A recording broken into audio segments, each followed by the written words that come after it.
আবারও চলে এলাম সুন্দর একটা রেসিপি নিয়ে। তো আজ করব চিংড়ি মাছের মালাইকারি খুব সিম্পলভাবে। তো চলো দেখতে থাকো কীভাবে হবে চিংড়ি মাছের মালাইকারিটা। তো এখানে আমি বড় সাইজের চিংড়ি মাছগুলো নিয়ে নিয়েছি এবং ভেজেও নিয়েছি। চিংড়ি মাছগুলোকে আমি খুব কড়া করে ভাজবো না, তাহলে চিংড়ি মাছগুলো অনেকটা শক্ত হয়ে যাবে। তো চিংড়ি মাছগুলো ভাজা হয়ে গেলে সামান্য পরিমাণ আমার কড়াইতে তেল ছিল আর সামান্য পরিমাণ সরিষার তেল ইউজ করেছি এখানে আমি। তো এখানে গোটা গরম মশলা দেব, এখানে এলাচ, দারচিনি, লবঙ্গ এসবই আছে, এটা দিয়ে দেব। তো গরম মশলাগুলো ভাজা হতে থাক। এবার সামান্য পরিমাণ আমি চিনি দিয়ে দেবো। চিংড়ি মাছের মালাইকারি একটু মিষ্টি মিষ্টি হলেই বেশি ভালো লাগে। তো রিয়ার এই রান্নার ভিডিওতে তোমাদেরকে অনেক অনেক স্বাগত জানাই। তো এভাবে একবার তোমরা রান্না করে দেখো চিংড়ি মাছ, তো খুব সুন্দর লাগবে খেতে। তোমরা ছোট চিংড়িও এভাবে রান্না করতে পারো, বড় চিংড়িও রান্না করতে পারো খুব সিম্পলভাবে।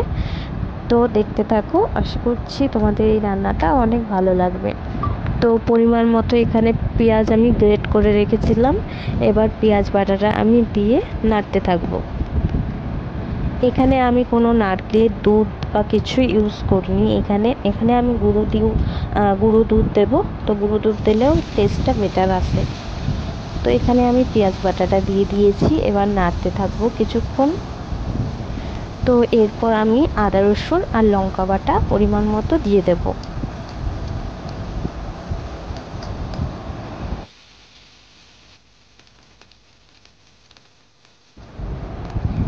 তো এখানে 1 চামচের মতো আদা রসুন আর লঙ্কা বাটা আমি এখানে দিয়েছি।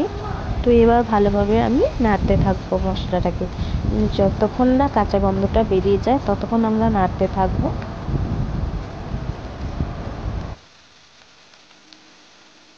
তো এখানে কালারের জন্য আমি হলুদ গুঁড়ো দিয়েছি আর স্বাদ মতো আমি নুন দেবো। এবার নাড়তে থাকবো। তো একটু লেগে যাচ্ছিলো, একটু পরিমাণ জল দিয়েছিলাম আমি মশলাটাকে কষার জন্য।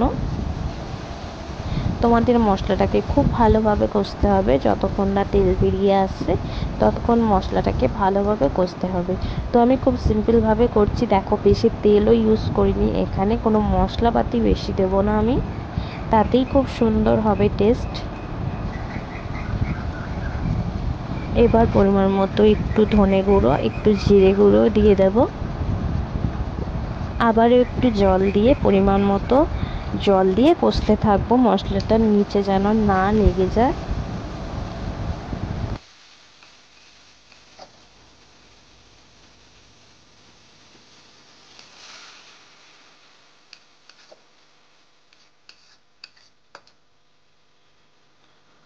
দেখো আমার ভালোভাবে কষা হয়ে গেছে। এবার আমি সামান্য পরিমাণ মিট মশলা দেব। মিট মশলা দিলে খুব সুন্দর একটা স্মেল আসে।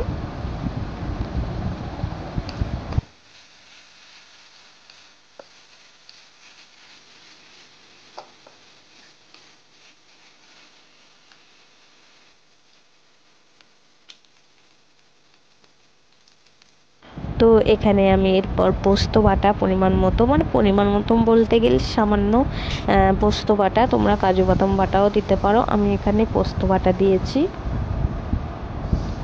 এবার আরেকটু সামান্য জল দিয়ে এবার কষতে থাকবো।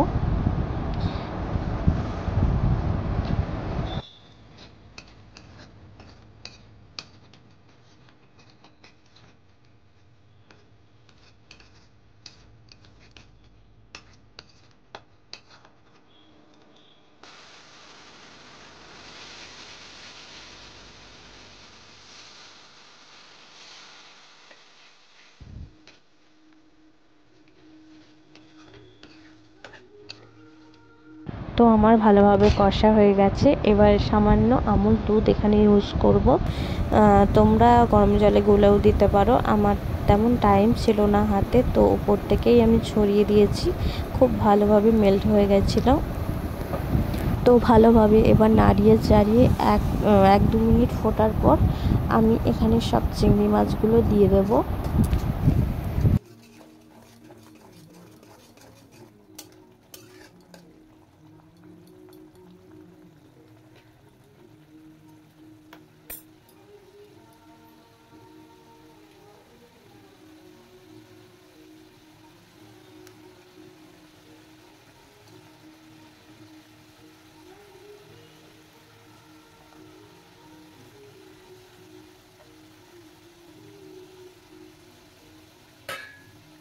তো চিংড়ি মাছগুলো দিয়ে আরেকটু সামান্য পরিমাণ জল দিয়ে 10-15 মিনিট আমি ফোটাবো চিংড়ি মাছটাকে, তাহলেই আমার চিংড়ি মাছের মালাইকারি একদম রেডি হয়ে যাবে। এরপরে আমি লাস্টে কাস্তুরি মেথি পাতা একটু ছড়িয়ে দেবো, তাহলে স্মেলটা আরও সুন্দর আসবে।